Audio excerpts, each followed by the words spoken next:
Lane was 19 years old, a freshman dual, majoring in cybersecurity and computer science, when he broke into the school software system used by 60 million students and 10 million teachers across 90 countries. He demanded nearly $3 million in cryptocurrency. The company paid him. Then, sitting across from a camera before reporting to federal prison, he said something almost no criminal in this series has ever said. "I'm thankful that I got caught." Most of the criminals in this series never spoke to a camera. They were caught, charged, sentenced, and disappeared from public view, leaving only court documents and second-hand accounts of who they were. Matthew Lane did something different. Days before reporting to federal prison, he sat down for an interview and explained, in his own words, exactly how a dual cybersecurity and computer science major at a small Massachusetts university ended up responsible for one of the largest breaches of children's personal information in American history. And then he said the part nobody expected. He was relieved it was over. PowerSchool is a software platform used by school districts across the United States, Canada, and dozens of other countries to manage student records, grades, attendance, schedules, and deeply sensitive personal information, including social security numbers, dates of birth, and medical records, for students as young as 5 years old. In total, the platform served roughly 60 million students and 10 million teachers across about 90 countries. It was significant enough that in 2023, its CEO was invited to speak at the White House during an event on cybersecurity in education. In the summer of 2024, Matthew Lane gained access to PowerSchool's network using stolen login credentials that were already circulating in underground online marketplaces. Lane was, by his own account, not a criminal mastermind with years of planning behind him. He was a college student studying cybersecurity who described his escalating hacking activity using the language of addiction. Chasing increasingly large targets, the same way a person might chase an increasingly intense high. Once inside PowerSchool's systems, Lane extracted enormous quantities of sensitive student and teacher data, transferring it to a server he had leased overseas, working with at least one co-conspirator. In late December 2024, PowerSchool began receiving threatening messages. The demand nearly $2.8 million in Bitcoin. If the company refused to pay, the message warned, the personal information of 60 million students, some as young as 5 years old, and 10 million teachers would be released publicly.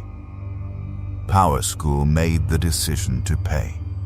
The company later stated publicly that paying felt like the best option for preventing the data from being made public, and that they felt a duty to take that action to protect the families relying on them. The breach didn't become public immediately. It surfaced in January 2025 when school districts across multiple states and countries began sending notification letters to parents warning them that their children's personal data may have been compromised. Families had to freeze their children's credit to protect kids who hadn't even started building a credit history yet. The FBI's Cyber Task Force devoted significant resources to identifying who was behind the attack. Within weeks, they had their answer. Not a sophisticated foreign syndicate. A 19-year-old college freshman living in a dormitory less than an hour from Boston. At around 6:30 in the morning, FBI agents arrived at Lane's dormitory room and executed a search warrant. They seized his devices and a number of luxury items he had purchased with proceeds from the scheme. Lane pleaded guilty to 4 federal charges: unauthorized computer access, identity theft, and cyber extortion. In November 2025, he was sentenced to 4 years in federal prison and ordered to pay more than $14 million in restitution. Before reporting to prison, he gave an interview. "It's a very toxic and edgy corner of the internet," he said, describing the online culture that drew him in. "You see this lavish, luxurious lifestyle, and you're like, as a young kid, I want that. And that's what leads you down the path of greed." What makes Lane's case different from nearly every other story in this series is what he said next: that he was addicted to hacking. That despite originally hoping to use his cybersecurity education for what he called non-selfish means, he kept escalating target after target, unable to stop on his own. "I was so thankful I got caught," he said, "because I would have never stopped." 4 stories. 4 people under the age of 22 at the time of their crimes. A casino chain brought down by a phone call. A video game studio breached from a hotel TV. $48 million stolen by a teenager who didn't stop after getting caught the first time.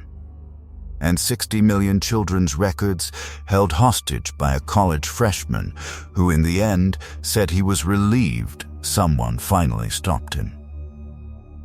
The genius criminals of the 20th century needed disguises, fake documents, years of patient planning.